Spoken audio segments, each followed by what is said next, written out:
Je répète, qu'est-ce qu'elle est l'agar? L'agar, bien sûr, c'est une matière gélatineuse, en même temps, c'est une matière qui permet le passage des oxynes, ça va, c'est-à-dire les oxynes qui se trouvent ici peuvent même passer vers l'agar. Et Monsieur Wendt, il a séparé les deux parties du sommet de la plante, cette partie qui est exposée à la lumière et l'autre partie qui est loin de la lumière. Quand il a mis à côté de la gare, qu'est-ce qu'elle a trouvé? Elle a trouvé que les oxynes passent de ce côté vers la gare, en même temps les oxynes passent du côté loin de la lumière vers la gare. Puis il a calculé la quantité des oxynes qui se dirigent de chaque partie. Qu'est-ce qu'il a trouvé? Il a trouvé simplement que la partie qui se trouve en face de la lumière, la concentration des oxynes est presque 35%, et le côté loin de la lumière, la concentration des oxynes, c'est presque 65%.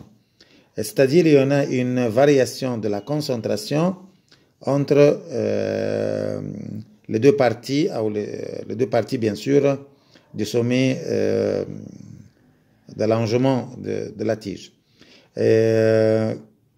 Comment il a interprété, Monsieur Wendt, l'expérience, ou comment elle a interprété la variation de la concentration de deux parties de la plante? Qu'est-ce qu'il a dit? Il a dit, si cette partie elle est la tige, l'augmentation de la concentration des oxynes dans une région, qu'est-ce qu'il fait cette augmentation? Incite ou fait l'augmentation de l'allongement des cellules d'où se trouve la concentration élevée. C'est-à-dire, regardez bien. Par exemple, ça c'est la tige. Ça va comme ça? Et bien sûr, ça c'est la partie exposée à quoi? À la lumière, et ça c'est la partie loin de la lumière. Ici, pour l'expérience de M. Wendt, la quantité des oxynes ici se trouve en grande quantité. Cause l'allongement, c'est-à-dire que les cellules qui se trouvent dans ce côté, elles s'allongent en plus, ils poussent sur le côté qui sont exposés à la lumière, et quand ils poussent, bien sûr, la tige se dirige vers ce côté-là. Quel est ce côté-là? C'est quoi? C'est la lumière. C'est-à-dire, je répète, les oxynes se trouvent ici. Par exemple, d'abord, c'est 50-50. Mais dès que cette partie est exposée à la lumière, il y en a les oxynes émigrent de la région ici, exposée à la lumière, vers la région loin de la lumière. Cause quoi? L'augmentation de la concentration des oxynes dans ce côté-là. L'augmentation des oxynes dans ce côté-là cause l'augmentation de l'allongement des cellules qui augmente, que leur volume augmente, bien sûr.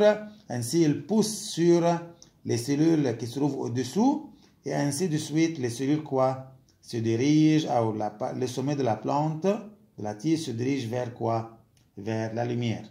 C'est-à-dire, dans le cas de la tige, l'augmentation de la concentration cause un effet positif, c'est-à-dire cause l'augmentation de l'allongement des cellules. Mais ça, regardez bien, qu'on a déjà pris, par exemple, la racine ici. La racine se dirige loin de la lumière. Si je peux même calculer ça, cette partie de ça c'est la racine. Qu'est-ce qu'on va trouver? On va trouver ici la concentration est combien? Est 35%.